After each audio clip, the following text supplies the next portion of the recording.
Hello, Blogging Heads viewers. I'm back again, so if you're among the fringe haters out there in the comment sections, you can't stop me, you can only hope to contain me. Anyway, I'm Eli Lake of the New York Sun. This is Reza Aslan, author of No God But God, and we've got a very special Blogging Heads today. How are you, Reza? I'm doing all right. I am here in an undisclosed bunker, ready to talk about the Israeli lobby. That's right. Grab your popcorn. Jew versus Muslim. Walt and Mearsheimer, Israeli lobby. The internet might not be able to handle this. Let me just begin by saying I love Israel. Please, Sure. Please do not. And I want to begin by saying that God is great. I'm a monotheist, so Allahu Akbar, God is great. All right. And I think all the monotheists could agree with that, right? Here we go. All right. Okay, so where do you want to start with this? All right, we should say Professors Stephen Walt and Professor Mearsheimer have got a book that I think hit the stores this week.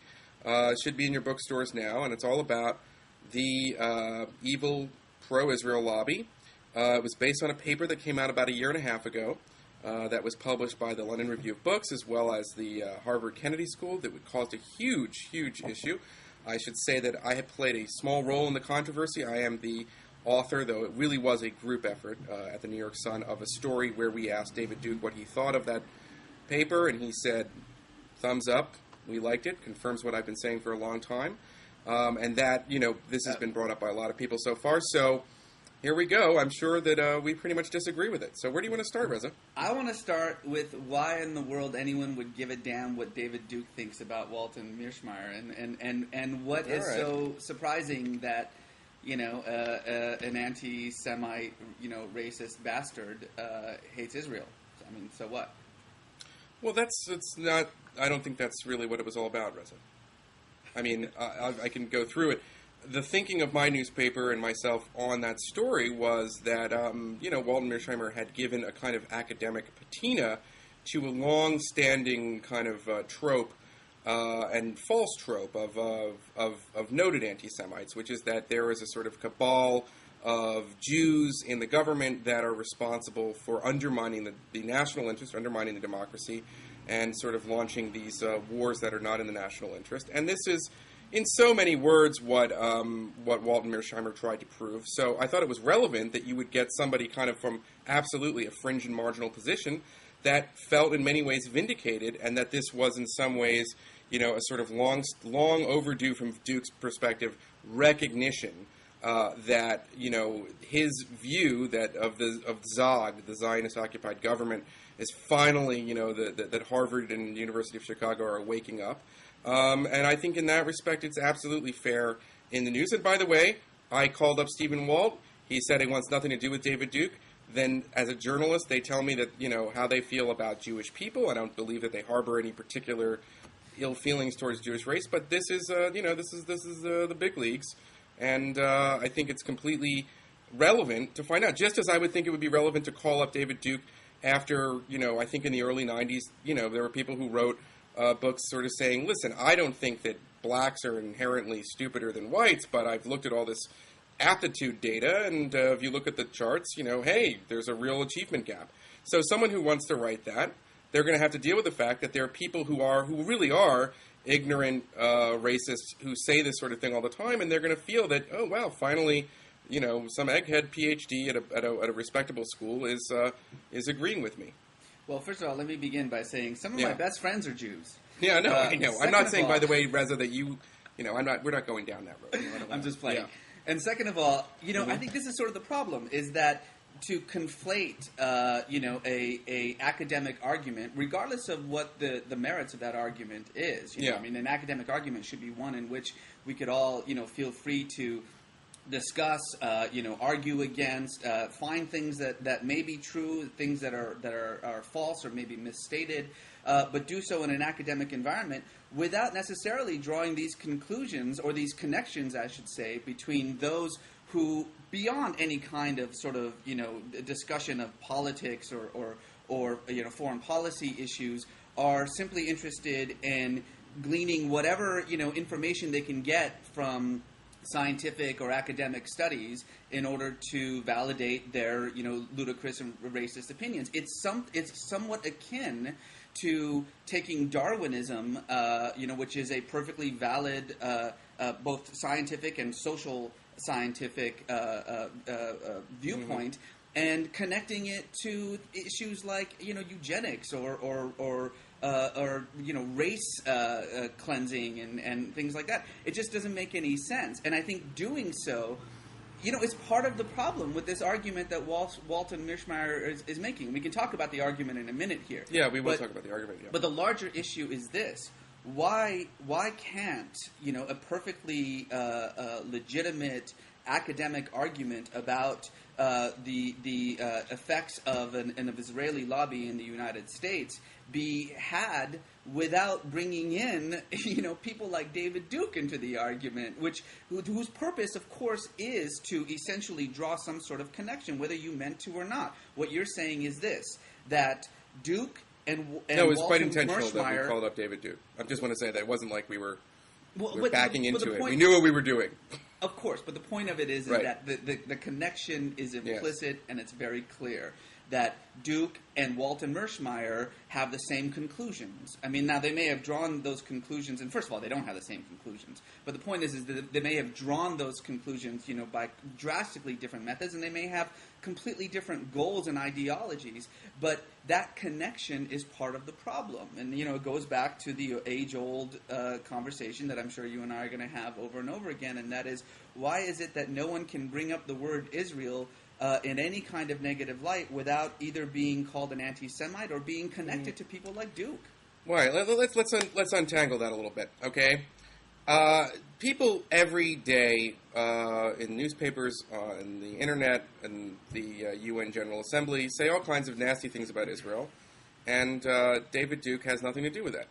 The odious, atrocious, ignorant, and deceitful thing that these two professors did that is different than saying there existed as a pro-Israel lobby. I agree with that. Or saying, Israel, we shouldn't support Israel. It's not in America's interest. Don't agree with that, but fine. That's a perfectly fine opinion. They were trying to explain a phenomenon. How did we go to war in Iraq? And the way they explained it was because of the effect of an all-pervasive pro-Israel lobby. But more important, the intellectuals and the journalists and the policymakers who they singled out, they accuse of an elaborately bad faith. But it's beyond bad faith, Reza, what they're saying. They're calling them foreign agents. And while they don't do it as explicitly as, someone like Juan Cole, who has really kind of made a cottage industry out of this ridiculousness, they've tried to sort of say, why can't we have a conversation accusing people who are our intellectual adversaries of being foreign agents or sort of intriguing on behalf of a foreign power? Well, that's like saying, Reza, why can't I talk about Islam without talking about how people like yourself are really advancing the agenda of Saudi Arabia or some caliphate? That is a form of John Birch Society classic sort of thought crimeism, and this is exactly what Walt and Mearsheimer are doing. So I'm not going to let their defenders get away with saying that they just want to talk about Israel, they just want to talk about the presence of a lobby. These people want to try to accuse their intellectual adversaries of an extraordinary leap of bad faith. And that sort of thing is beyond bad faith. They're basically saying that they're foreign agents. And you can read all about it on antiwar.com, the Juan Cole informed comment, or detached from reality comment, or whatever you want to say. And by the way, in all kinds of respectable journals now of the left. And to me, it's kind of an irony because, this is really, from an American perspective, this is the tradition of Father Coughlin. This is the tradition of people who said anybody who believed in any kind of, anybody who believed in a federal income tax must therefore be a socialist or a communist. And by what they believe, we now know that they're really Soviet agents. It's totally absurd. So in that respect, I think that they belong in the same category as David Duke. And, especially since they haven't backed it up. They haven't backed up any of that. They haven't proven that Richard Perle is really an agent for Israel. Why don't they just address the arguments that Richard Perle made on behalf of Israel instead of accusing the guy of being a foreign agent? And that's the part which I think is atrocious. And I'm just sort of still flabbergasted that there are people who would defend these people. Wait a second. A year ago, 2 members of AIPAC were brought up on charges of being foreign agents for Israel. Rubbing my fingers together. And by the way, they were friends of your buddy Michael Ledeen, but we decided that's going to be another one. So it's not out of the question to think that there are let's definitely talk. No. You brought it up. You want to bring it up? Let's talk about Keith Weissman, Steve Rosen, and Larry Franklin. I'd like to talk about this. Who are actually, at least according to American law, not exactly working for America's interests, and perhaps even sending sensitive information. This is a classic. No. Listen, If you want to bring it up, then bring up exactly what they've been charged with. Okay, which is mishandling classified information. Now, people can say what does that mean? They think they know more than the U.S. attorney who prosecuted them. They can say they think they know more than the Justice Department. And you know what? For all I know, maybe Justin Raimondo's sources are really that good. But I got to tell you something. I've spent a lot of time reporting this case. They are the first private citizens to have been charged with mishandling classified information. They are more than private citizens, Eli. No, I'm sorry. People who work for AIPAC are not government officials. And what the government is saying is that they have an obligation to keep the classified information that they get through the course of their daily lobbying from a Washington Post reporter named Glenn Kessler. That's the story. If you want to say that this is evidence of espionage, then you are going further than the actual prosecution. You are saying something more than the Justice Department and the U.S. Attorney is saying. And by the way, you're not the only one, Reza, who says this, because still, to this day, and I don't want to bring up, I want to sort of get in this broader thing, but Juan Cole is really a repeat offender. This man is a clown and an ignorant fool. And I will just say that, because he does, to this day, continues to put this stuff out about Lawrence Franklin and all of this other stuff, and I don't think he has any regard for the truth. And people who write about this sort of thing and continue to repeat these errors without looking at the open source and open document material that is available from this court case, and they don't say that these people were actually charged with mishandling classified information. There at no point is a charge of them being agents of a foreign power. That is available to the prosecution, and they did not choose that. Furthermore, the Israeli official, Noor Gilon, in this case, who was working for the Israeli embassy and is allegedly part of this big spy ring, which, again, if you look at all these meetings and so forth, and they were the worst spies in the history of espionage. But let's leave that. Let's table that. Noor Gilon stayed in the Israeli embassy. He was never made persona non grata, was invited numerous times after this to the White House. Other people who were named in this thing, Steve Rosen met with David Satterfield. David Satterfield is basically running Iraq policy right now for the State Department. Don't you think at a certain point, if all of these people were part of a ginormous spy ring, then why do they still have jobs? Why are they continuing to be promoted? And there are people who would like to sort of hang on to the Lawrence Franklin case and say that it proves something which it clearly does not. What it does prove, what you're doing is you're taking the most egregious, sort of exaggerated conspiracy theory about Lawrence Franklin and responding to it. I'm not talking about agency, of being an agent of a foreign government. If they were an agent of a foreign government, they'd be shot by now. Okay, they would be in prison, next to the Opus Dei dude. That's not the issue. The issue is that the idea that there is a very powerful, very wealthy, probably the most powerful lobbying organization in the United States, whose purpose is single-mindedly to shape American foreign policy to the benefit of Israel, that I can't imagine anyone would actually disagree with that. The second argument I think you're right. AIPAC's a powerful lobby in Washington, and they're in favor of Israel. Yes. Come on. The second argument is that some of those policies that they shape with regard to American foreign policy are not exactly to the benefit of the United States. Again, I can't imagine how anyone would disagree with that. Third, many people involved in that lobby had a huge hand in the run-up to the war in Iraq, and indeed have done so from the very early days of the Project for the New American Century. Now, this is an area where I can forgive your. Well, let me. That last point is wrong. First, I really Eli, very much dispute that. And then you can tell me what I'm saying. Okay, fair enough.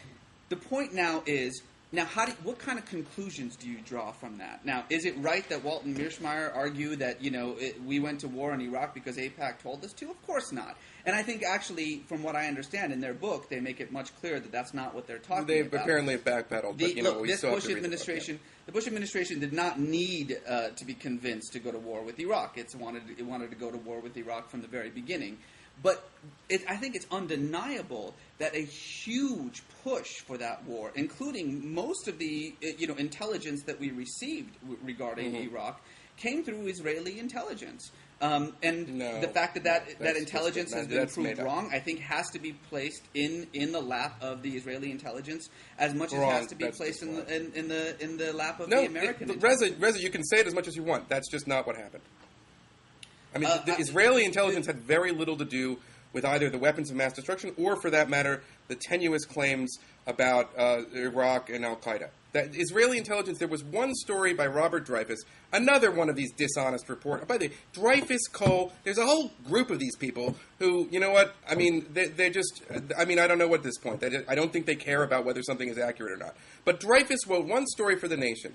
No one that has never been found out, despite investigations by the Senate Select Intelligence Committee, and once we know more about where this intelligence came from, I mean, on this particular point, if you want to know why the intelligence was wrong on the war, start with the reports of UNSCOM. Start with, the organization that Hans Blixen did.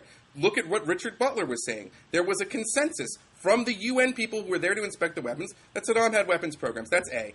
B, look at all of the other Arab intelligence services that were also providing us, not to mention what we thought were our sources. Tariq Aziz, I think it turns out, was a source of ours, for the CIA. So the CIA believed from its assets inside, that Bob Woodward talks about these rock stars, that Saddam had this massive weapons of mass destruction program, and then also look at every other foreign intelligence service, whether it was the Russians and the French who didn't vote along with us, or the British, and others who did.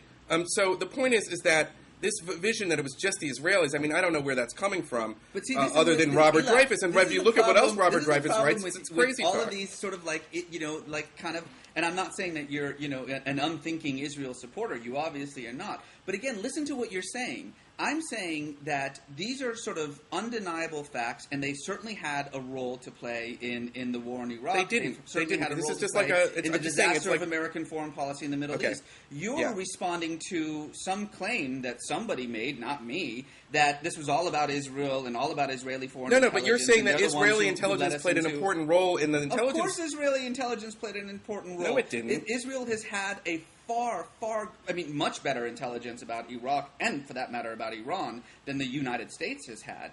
And there's no question that, a policy of removing Saddam Hussein from power, as, an Israeli General Shlomo Braun himself said, is beneficial to Israel in some sense. Now, again, my argument isn't that, there's this conspiracy of Jews in the United States who, in the midst of drinking babies' bloods, are deciding what America should do in the Middle East. That's not what I'm saying. And by the way, I just want to clear up the view. I don't think of you that way. I don't think of you that way, okay? And saying, when you come to Washington, we're going to go get a drink together, right? We are going to go get Okay, so I just want to make sure that I'm not, this is not me jumping on Reza on a personal level, okay? So, and you're not, I understand not jumping. Okay, so let's just clear that. Okay. Right, but stop, what I'm saying is stop arguing against, the extremist viewpoint and argue against, the point that I'm trying to make here. Well, I do want to argue about the Israeli role in the lead up to the war, because I think that is an area where there has been a lot of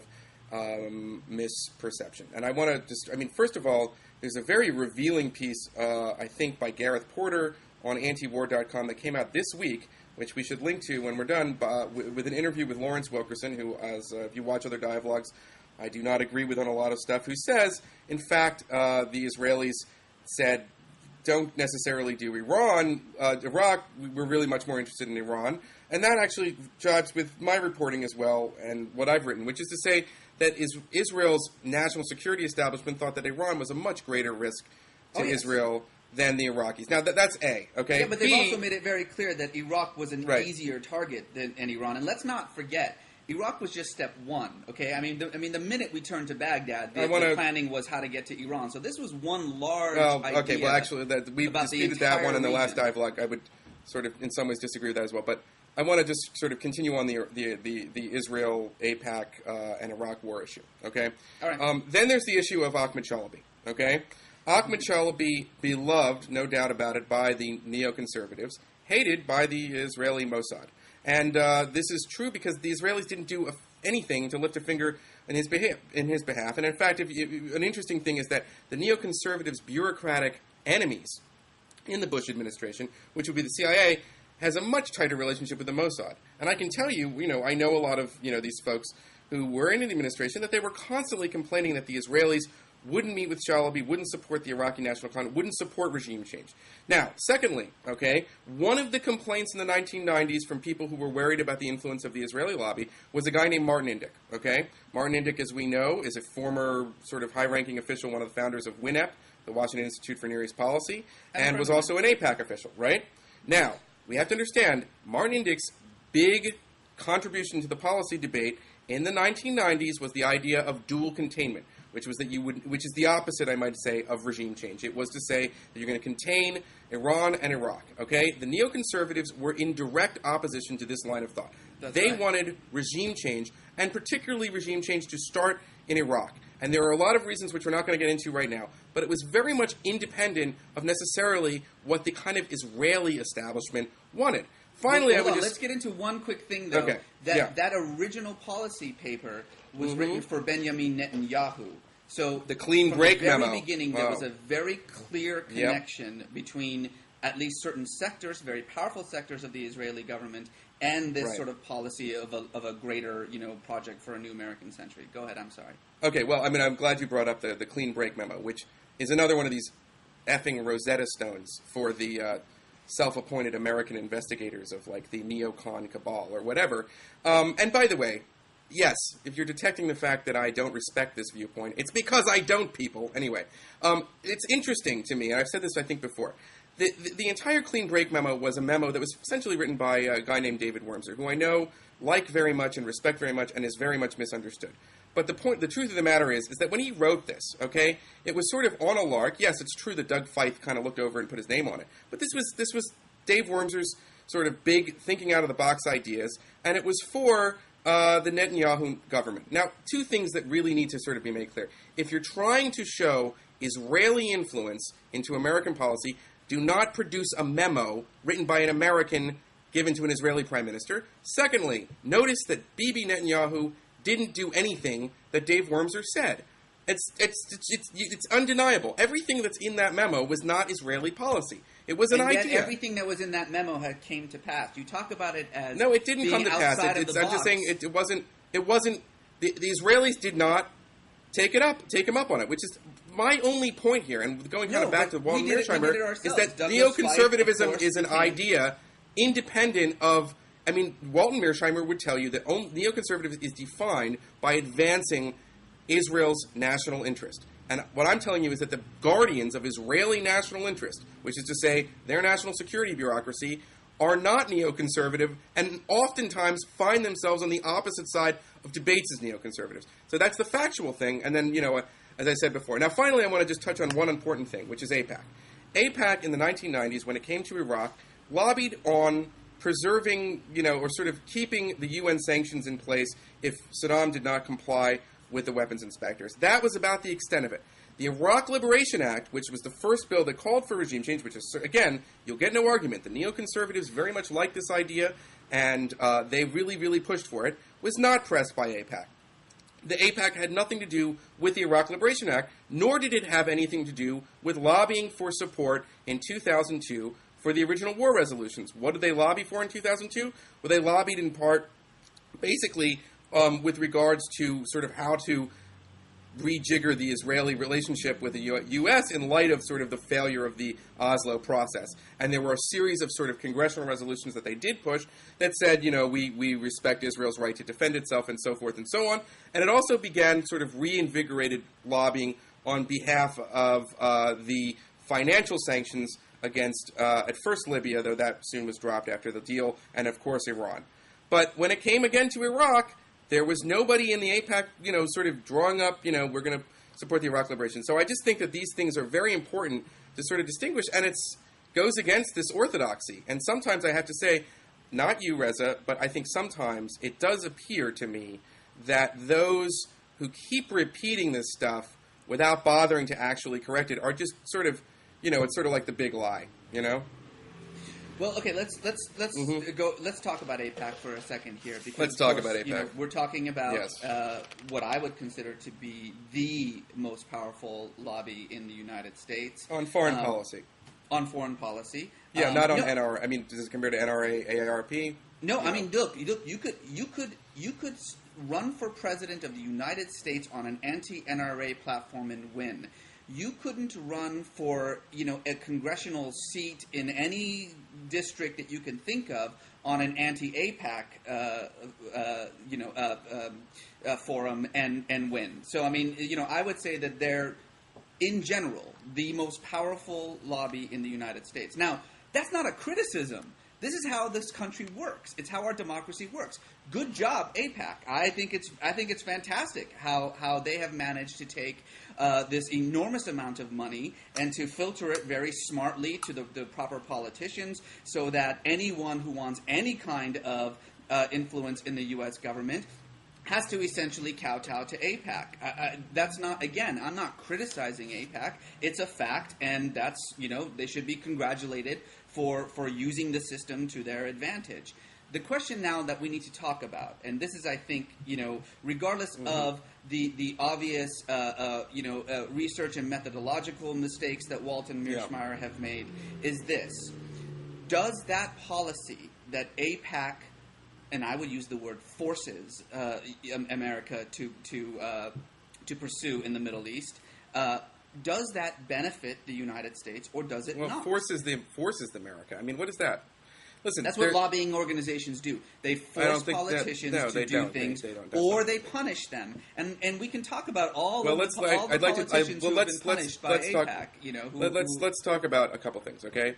And then let me just sort of go through it. Okay, listen, you get no argument. Of course, AIPAC lobbies Congress, okay? And it's very powerful in Congress, especially in the foreign aid process, okay? Which is not that controversial, but one of the things that AIPAC was able to do that controversial? It's not controversial that Israel is not a third world country and yet it receives more foreign aid than any country in the world?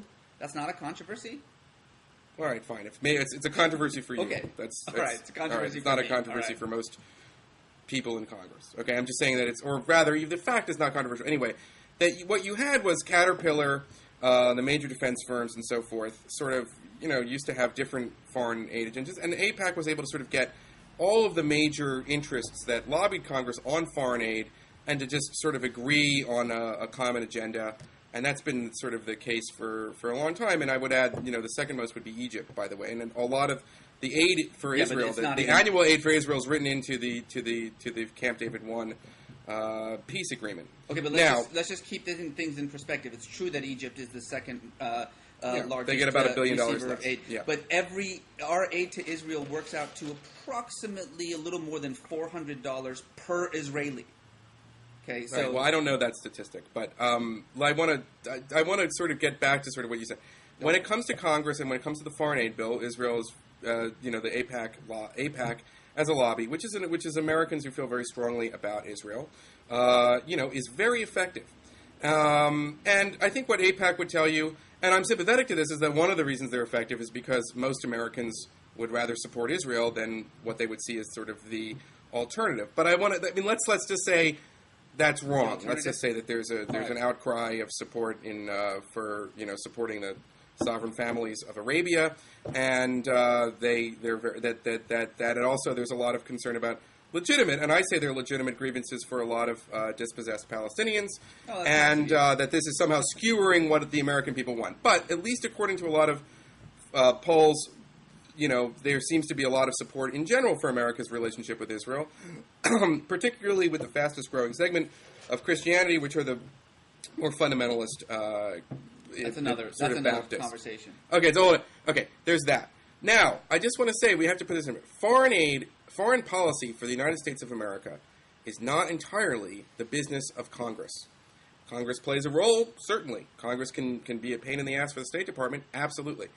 But in our country, the Foreign Service, certainly I don't think we would, either one of us would disagree that the CIA, and when you talk about the influence of major, oil companies and petroleum shipment companies, and also states like Saudi Arabia and their influence, Prance Bandar getting invites to like every White House, when he was here as ambassador, and in some ways you could say that the Saudi influence, and that certainly in the CIA at least, I would say that given the fact that so many CIA officers seem to get jobs after working in the Middle East with either oil companies or consulting firms that work with oil companies, or in some cases directly retainer for Arab governments, it does seem... presidents and vice presidents. Yeah, no, I know. I'm just saying that, it sort of goes both ways. And one of the problems of many with that Walt and Mearsheimer book is that it's doesn't account for this other big lobby.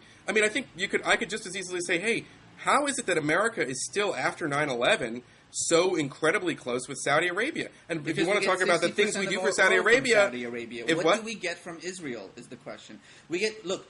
The I can tell you what we get from Saudis Israel. are responsible for a lot of hell that's going on in the United States, and especially when we next time talk about Iran. Right, but we get a lot of oil from them, certainly. But the question is what is Israel giving the United States? What do we get for the billions and billions of dollars that we give to Israel? What do we get for the almost blind support for Israel in the Israeli-Palestinian crisis? What do we get by allowing Israel to continue to flaunt international law, by continuing to build settlements, which just goes against our interests in trying to create a viable, stable Palestinian state? What do we get from that? What do we get for the money that we give? I know what we get for the money that we give to Egypt. We get peace with Israel. That's what we get. Egypt gets billions of dollars for us for one reason and one reason only. Please be nice to Israel. Well, what do we get hold on, from isn't Israel? that go both ways? Wouldn't it also be that we get peace with Egypt,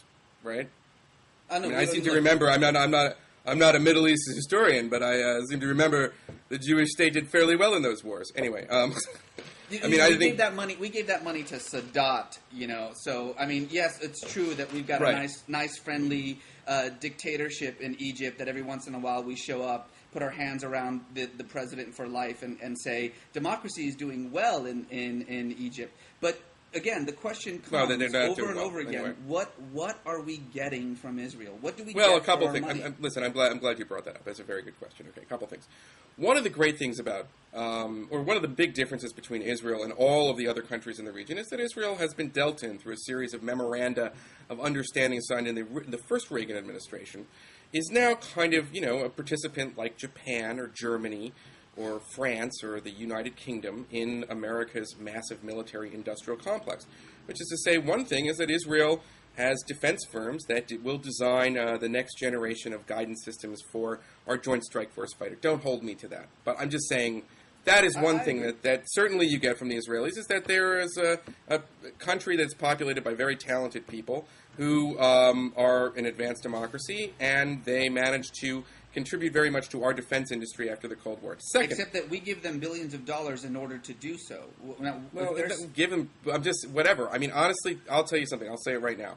I think Israel could do without the $3 billion a year. I'm willing to sort of say they don't need it. Of course they could. It's totally irrelevant to me. Country. I don't think that the U.S.-Israeli relationship is really that contingent on the aid. I'm sure to a certain extent, and I'm sure that there are Israelis certainly pro-Israel lobbyists who would disagree with me. But as far as I'm concerned, the U.S.-Israeli relationship really comes down to the fact that Israel is dealt into the R&D for, if you will, democracy's arsenal. So in that respect, that's far more valuable than whether or not they get $3 billion a year.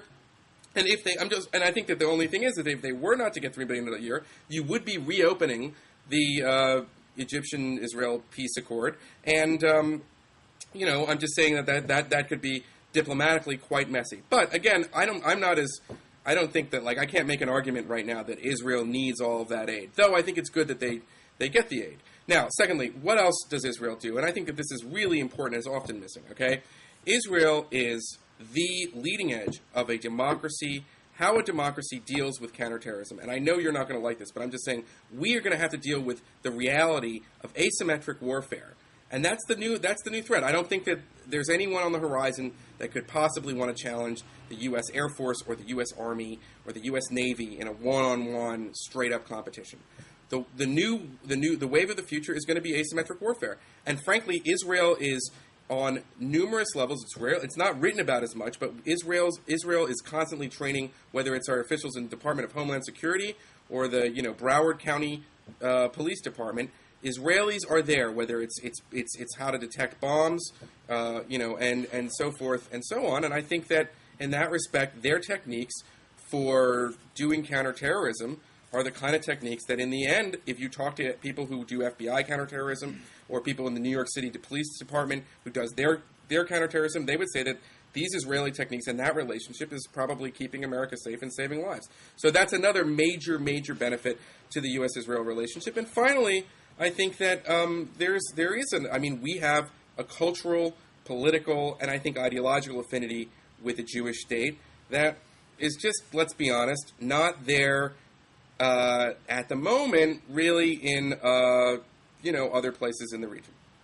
I absolutely agree with that last statement. And that's what if someone were to ask me, what the hell do we get from Israel, for the money that we give them? Look, we obviously, and I would go so far as to say that we do not benefit, that foreign policy in the Middle East and America's image abroad has been immensely damaged by the blind and sometimes unthinking, unconsidered support that we give Israel, especially in those cases and when it is in violation of international law. For instance, as Human Rights Watch very clearly documented, in the use of cluster bombs in the war in Lebanon. Now, what would have been so difficult for the United States to say, look, we are ideologically tied to Israel, that we are going to make sure that we are Israel's benefactors for the rest of its life. We have a deep connection with them that goes beyond any kind of political advantage, and that we're even willing to suffer. We're even willing to suffer international damage. We're willing to suffer even direct attacks upon us and our soil in return. You think 9/11 was because of America's support for Israel? No, that's not what I'm saying. Right, I'm saying that we're willing to do that. We're willing to deal with whatever consequences comes from this sort of intense, almost I would say metaphysical support for Israel in this sense. I think that's a perfectly valid argument.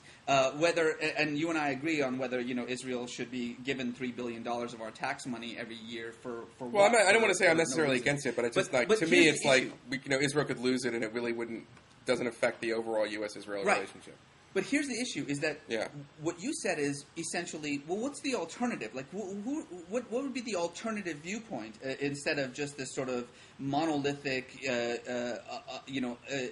unconsidered, support for Israel? What would be the alternative? As though there is no sort of alternative. Look, this is not the Cold War there is an alternative. anymore, and Israel does not play the role that it did anymore. We have a multipolar relationship in that region that's just as important to us as Israel is. In fact, in some cases, strategically, perhaps even more important. I would argue that our strategic relationship with Turkey at this point is as important, if not more important, than our relationship with Israel.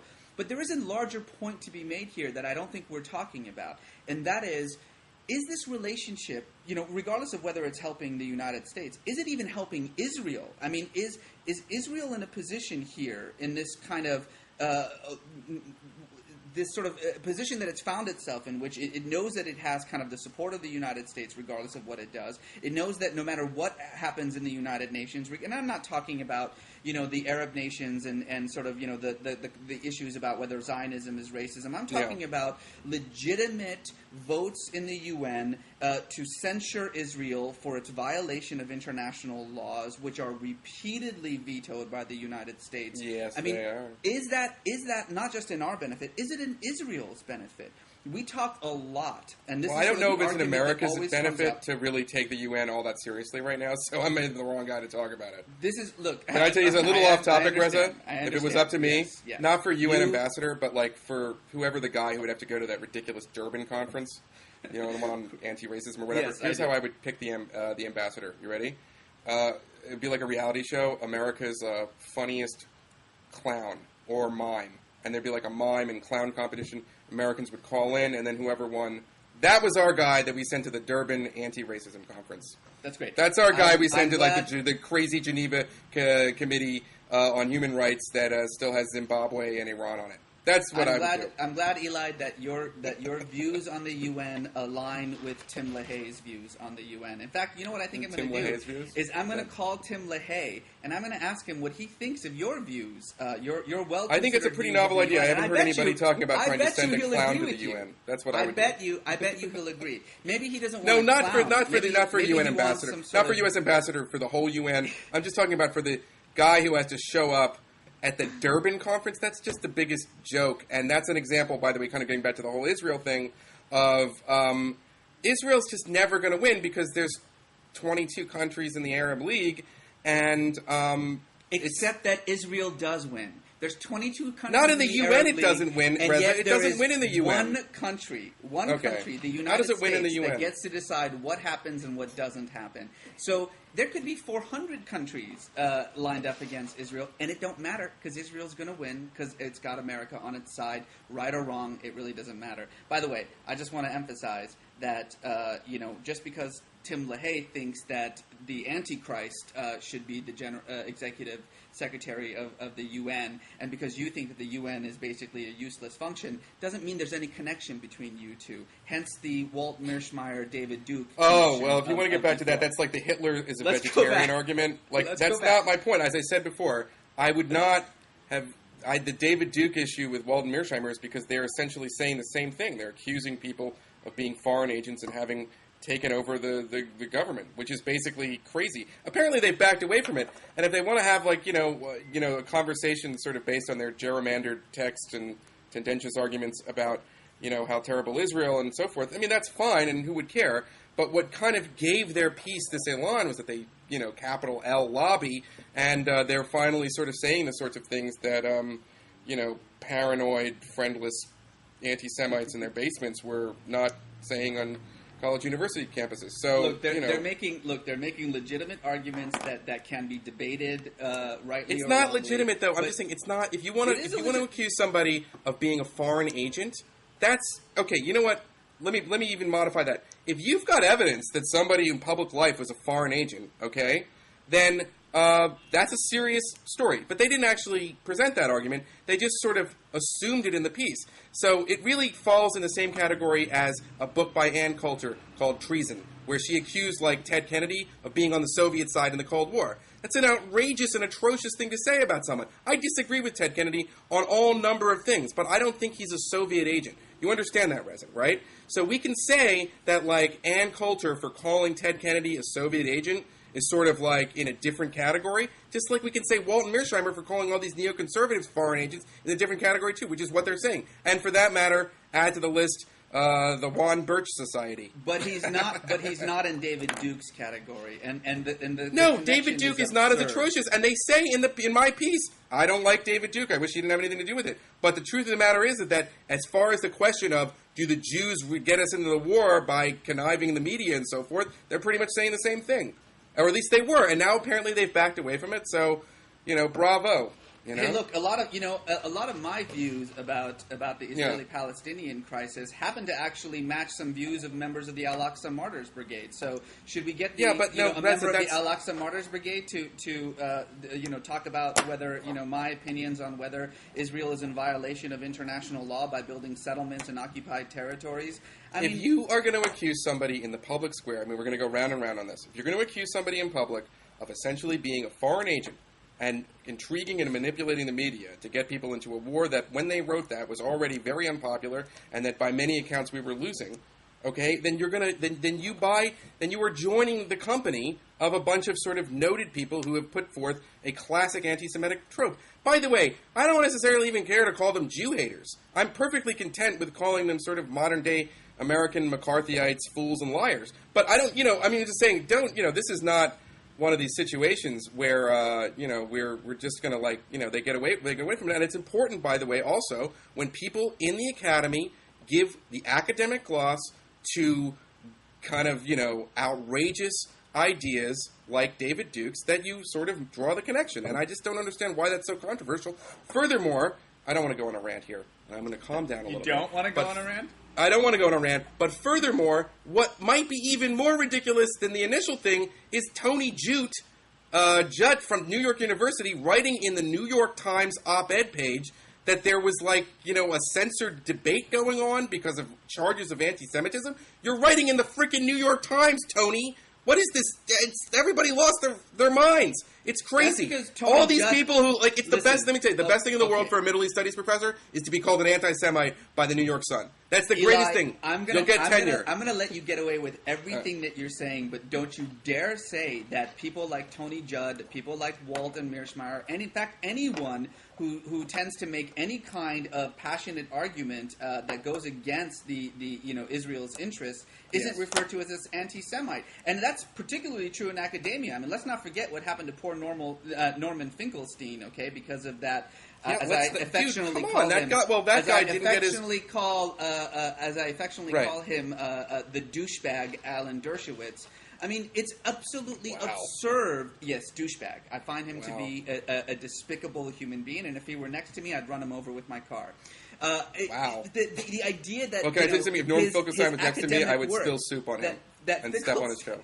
That Finkelstein's academic work is somehow anti-Semitic, and so therefore he needs to be fired from DePaul because, according to DePaul, by the way, and this is their exact words, it doesn't align with their Franciscan principles.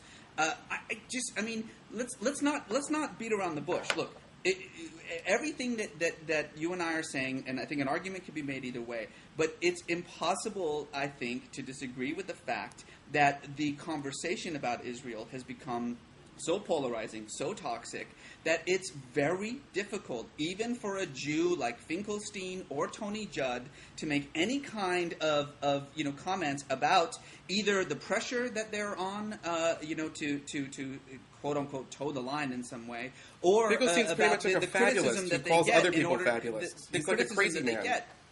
Well, I'm saying I don't really know that much about the DePaul debate, but there isn't like a rule that says, shoddy, crazy, lunatic scholarship that isn't backed up by anybody else, doesn't have any sources, and professors who can't get published in normal academic journals are like owed a job because they say the Holocaust is really overblown. Come on, Reza, I'm just saying, like, it's like, why is there affirmative action for lunatics? That's what you're asking for. An affirmative action for lunatics. And I'm saying the other thing is that the left would really like to get into this debate about how people on my side are foreign agents. Respected academic. What?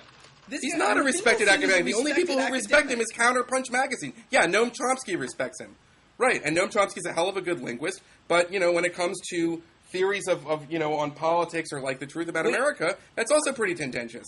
Okay, let's put Norman Finkelstein next to Alan Dershowitz for a minute. Yeah, let's Alan Dershowitz is a real respected academic. That guy is. I mean, well, if Alan Dershowitz can prattle off all he wants to about Israel, Finkelstein could talk about what's wrong with Israel, and both views he's doing more than talking about what's wrong with Israel. Of ideas. He's doing more than talking about what's wrong with Israel, okay? He's accusing people who are pro-Israel of being part of an elaborate scheme to play up, the Holocaust when in fact it wasn't nearly the kind of historical crime. And I don't even want to get into the Holocaust. No. Hold on. Right now. Finkelstein is not questioning the Holocaust. Yes, he is. And by the way, he's questioning the Holocaust industry. Absolutely. I don't want to get into it because it's been a long time since I've read. I tend not to read people who I think make things up and are crazy. That's just questioning the Holocaust industry is different than questioning the Holocaust. First of all, but anyway, I just want to say that if Dershowitz can talk all he wants to, about his pro-Israel views, then Finkelstein can talk all he wants to about his anti-Israel Yeah, but Dershowitz is a professor at Harvard Law School because he's a brilliant legal mind. And on the side, Professor Dershowitz likes to make the case for Israel because he's a Zionist. Okay, I've seen the results of Dershowitz's brilliant legal mind on TV. Okay, second of all, the point is that there is nothing that separates Dershowitz academically from Finkelstein academically. They are both perfectly legitimate academics who get to argue their viewpoints in an academic setting, and if you disagree with those viewpoints, then academically, and I'm a professor, so I can say this, academically you can argue against them. You cannot make an argument about getting rid of someone because of their views on Israel. we need to transition here because well, I mean, we okay, said that we were going to talk you about can make an Israel argument for a about moment. whether or not you get tenure or a job at a university or something like that. You can get promoted in a university, and I'm not an academic, okay? But you can certainly make that based on merit. You wouldn't argue that, like, Ward Churchill, who made up all this stuff about his phony Native American background and says all kinds of ridiculous things about how we should go back to fragging soldiers. That guy doesn't deserve a job at the University of Colorado. He doesn't It's not deserve a big job free at the speech University case. of Colorado because he made up his CV. Well, I don't understand He why made a up guy his like I education. don't understand why That's- Ward Churchill can't just be somebody who, in the basement of his apartment, goes on the internet and writes lots of crazy things for Counterpunch, but then in the full-time job, he makes sure to make the donuts at Dunkin' Donuts. Like, I don't understand why he has to get this job at a university just because he's really crazy. You know what I'm saying? Or he's so anti-American and so repulsive and so disgusting. He didn't get fired for his views, and nor should he have. This is America. Right. That's not how it works. He got fired because he made up his CV. Yeah, exactly. He made up his stuff. resume. And I think my understanding is that I think that Dershowitz's problem with Finkelstein's work is that he was saying that Finkelstein was a fraud. Now, you know what? I'm not even going to, because I didn't really read that much. I sort of glanced over it, to be honest with you. But I'm glad we brought it up. I'm really surprised, Reza, that you would sort of come to the defense of a Finkelstein. I mean, I could understand coming to the defense of certainly like a Rashid Khalili who's worth, or Edward Said. I mean, I've read Said, by the way. I'd like to read that. There's plenty Everyone of should people. read Said. Yeah, absolutely. I mean, I don't agree with Edward Said, but you have to read him to understand this. As I would hope you would read Bernard Lewis. But that's, you know what I'm saying? It's like Norm Finkelstein. What is he adding to the debate other than, like, I don't know, a Molotov cocktail? You know? Okay, let's get to Israel for a second. What more do we need to talk about on Israel? Well, this is By kind the way, of can I sort of where just wanna ask kind of you, like, bring do you this think that the conversation, audience is because liking this, or are they just like, I don't know. We'll see. Well, look, we've been talking about Israel and the United States. Let's just spend the last few minutes here talking about Israel itself. Yes. And the question Let's that I talk sort of about brought up Israel about 20 minutes ago, and that is how much Israel's reliance on the United States is hurting or helping Israel. Look, I Yes. think you and I have discussed this in previous conversations. Right. I do believe that Israel has an existential threat. I just don't believe it's from any kind of outside force. Israel is not threatened by Syria. It's not threatened by Jordan. It's certainly not threatened by Iran. Israel could wipe Iran off the map tomorrow if it chose to. And frankly, it's not even all that threatened by Hamas or by the terrorists that it's surrounded by. Certainly, those terrorist groups have caused an enormous amount of damage. They've killed civilians, and they need to be brought to justice for doing Right. so. And Israel, frankly, has done a fairly good job as far as its policing goes and as far as its targeting assassination of what it sees as terrorist groups. The point is that Israel's existential threat comes from within, not from without. It is a fact, and I can't imagine that people would disagree with this. In 50 years' time, there will be no such thing as Israel if the status quo continues. Not because it's going to be attacked from outside, but because the idea of a majority Jewish state is just simply is going to cease to exist. So Yeah, well, the last time we spoke about this, Reza, I conceded all... Let me finish, yes. Eli. Hold on, let me finish. Yeah. What Israel is not doing by holding on to this Cold War relationship with the United States, by using Big Daddy America in order to sort of essentially allow it to get away with its continuing violations of international laws, the continuing settlements. What Israel is essentially doing is assuring its destruction in the future. It's time for Israel to start figuring out a way to think not just about its short-term security, but by its long-term existence. And I personally think that the relationship with America is not helping Israel in that sense. Well, I mean, first of all, the majority of Israelis do agree that they can't hold on to the West Bank.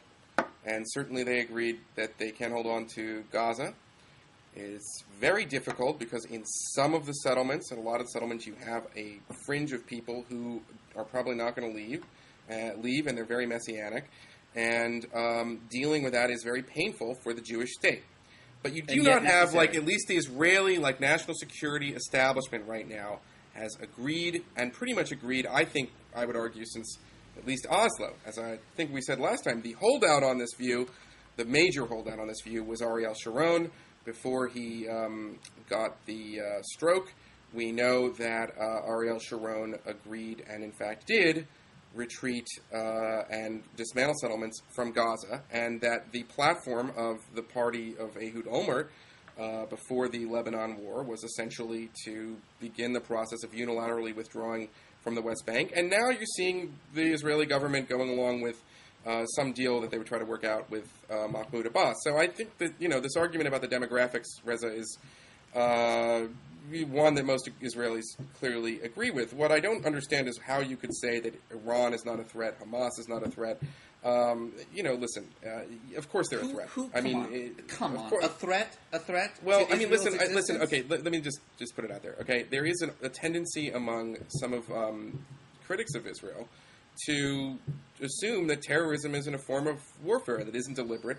The Iranians have built a terror army in the Revolutionary Guard. They helped build Hezbollah. They're now, though certainly the Egyptian Muslim Brotherhood was much more in founding Hamas, they're certainly very intertwined with Hamas right now. And terrorism, if, done in such a way that you convince the population of the country that you're terrorizing that the government cannot protect them or do anything about, over time will eventually lead most rational actors to leave. That is the logic of terrorism. Doesn't mean it's going to work, and it didn't work because the Israelis managed to figure out a way to stop a lot of it. For now. Now, and finally this, okay, while I'm not entirely convinced that it is inevitable or even likely that the Iranians would get a nuclear bomb and then launch a first strike on Israel. So I'm taking that off the table. If the Iranians had a device to obliterate Israel, then they would then have the ability, given the fact that in the very charter of the freaking Islamic Revolution is to destroy Israel, and it seems like every week or so, as Iranian leaders talk about their fervent risk to destroy Israel, that alone, with the Iranians had that capability, would eventually drive out most investment from Israel. So there is a major external threat to Israel. To claim otherwise, and then finally there's something else, and that often gets missed in all of this stuff. There really is a whole Jewish eliminationism industry of media, at least, in the Middle East. It's in Iran. It's in Al-Manar TV, and I saw it when I lived in Cairo. And it's outrageous what average people on the street will say about Jews and Israel. And I think in some ways you cannot dismiss the possibility that this is a way to prepare a population to eliminate somebody. Now, are there Jewish racists, especially among the settlements? Absolutely. I'm against racism, all right?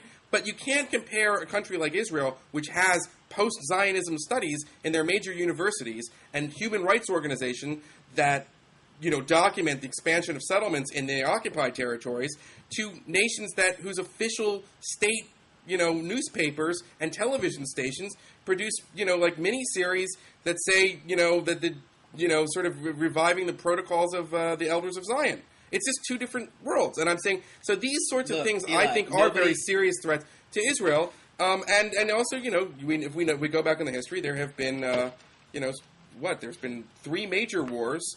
If you want to count Lebanon in 56, you could say 5. Yeah, let's count. Absolutely. Let's count so there's those a constant wars. thing. Let's count those wars in this huge existential threat that Israel faces from its neighbors. I can't help it that they keep winning. Maybe that has something to do with Hashem. I'm just wiped away. Look, Eli. Yes. First of all, there are 50 nuclear weapons in Israel. Indeed, many of them pointed directly at Tehran. So if there's an existential threat, it's to Iran. Except the Israelis, the Israelis have had those nukes for 40 freaking years, and they haven't done it yet. Eli, why would they do it? I'll let you talk. Okay, fine. Bibi Netanyahu and Ariel Sharon have both been very explicit about the idea that they would have no problem launching an attack on Iran. If there's any country that could wipe the other off the face of the earth, it's Israel that could wipe, by the way, every country in the Middle East off the face of the earth. I'm not saying that there aren't countries out there that would like to harm Israel. I'm not saying that Israel doesn't have a terrorism problem. There's no question. But let's just put things in sort of a more global perspective here. Hezbollah exists in order to promote Iran's interests in Israel. Iran doesn't have laser-guided weapons. Iran doesn't have $3 billion a year in military hardware. Iran doesn't have nuclear weapons. What it has is terrorists. I'm not in any way legitimizing terrorism. I'm just saying if they had nuclear weapons, they wouldn't need the damn terrorists anymore. No, why do you think that if they got the nuclear weapons, they would stop their successful terrorism? I mean, come on. No. What I'm saying is that if Iran had the military capability that Israel does, then it would use that military capability in the same way that Israel does. Israel doesn't need, human bombs because it has laser-guided bombs. I mean, look... Well, it also doesn't have human bombs because it wouldn't sacrifice its adolescents in the way that, the Iranian regime has, especially, going back to the Iran-Iraq war. First of all, that was an actual war between Iran and Iraq, an 8-year war, the longest war in the 20th century. Yeah, in which still sending 12-year-olds to clear minefields. So in any way, putting that in the same category as what Israel has been facing. Yeah. Israel has fought 3 or 4 wars, a total of a week. A week and a half. All these wars lasted before Israel essentially neutered its enemies. So. My point is that it's not that there's no threat from the outside, it's that there's no existential threat from the outside. All right, well, sooner Israel sort of recognizes this and starts figuring out a way to make friends instead of defeat enemies, which it does very well, by the way, then we're going to be having this conversation for the next 20 years. There is only one way to save Israel, and that is a viable Palestinian state. And I'm not talking about unilateral withdrawal, which, by the way, did not have any kind of international sanction. It may have had U.S. sanction, but that's not part of the Oslo process, is that you just pack up and leave and destroy, what you left behind. That's not, a part of a peace process. It's something, but it's not the part of the peace process. And what happened in Gaza, I think, was inevitable after that unilateral withdrawal. And no one's talking about a unilateral withdrawal from the West Bank, primarily because Israel is simply not willing to get rid of these illegal settlements, at least, doing so, well, they were talking about it, and then there was, the series of attacks. And they're actually sort of talking about it right now again. You're going to see next month when this comes out. Condoleezza Rice is going to go over there. I want to just address one thing, Reza, that you said about the nuke stuff. Or did you? I'm sorry. Did I cut you off? No, you did not. No, you did not. This is going to be so because people I think complain about how long you and I rattle on. So it's been an hour. I know it's been an hour. We're at the last I want to question. You got the last word last time because of the. So let me just say this about the nukes. Okay, Israel's had the nukes up and running in part because of the I guess you could say international duplicity of the French in the 1950s. Since I think we could safely say the late 60s that Dimona has been up and running. And at least the whole world has known about this since the early 80s when there was that story where it's pretty much confirmed by Benanu, who, is a sort of interesting story himself. So anyway, Israel has had the weapons for a long time and hasn't used them, okay? There's a Tom Clancy novel about how they may have used them. They were about to use them, sort of in a fictional sense at the end of the 73 war, but they never did. Anyway. So we kind of know that Israel's got this as it's a deterrent, okay? Certainly if any of the missiles from Saddam in the first Gulf War had biological agents in them, there's a chance that there would have been a nuclear response, and that, I think, is the Israeli doctrine. But there's been a long-standing thing that Israel is not going to take a first preemptive nuclear strike at anyone, even Iran, okay?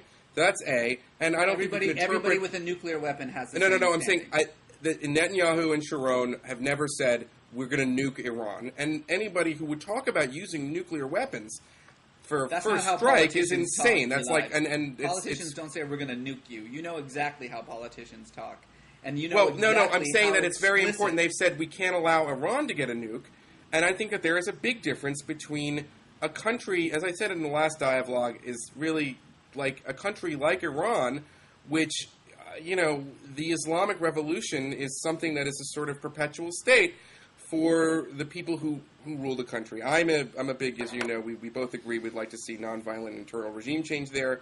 But as long as that regime is in power, who is just so every day wanting to destroy Israel, I think that in some ways it's hard to. We're just going to disagree with that. But anyway. Reza? Wait, we're not disagreeing on whether Iran should have nuclear weapons. I don't think Iran should have nuclear weapons. No, I know, but we're going to disagree whether it's an external existential threat. I do think it's an existential threat. Reza, as always, really excellent to do this with you. And see, we can have this conversation. Got a little heated, but look, we're still talking. And we're going to have, drinks when you come to Washington or when I go to L.A., Until next time. Yeah, until next time. Okay. Good stuff, Reza. Take care. All right, bye-bye.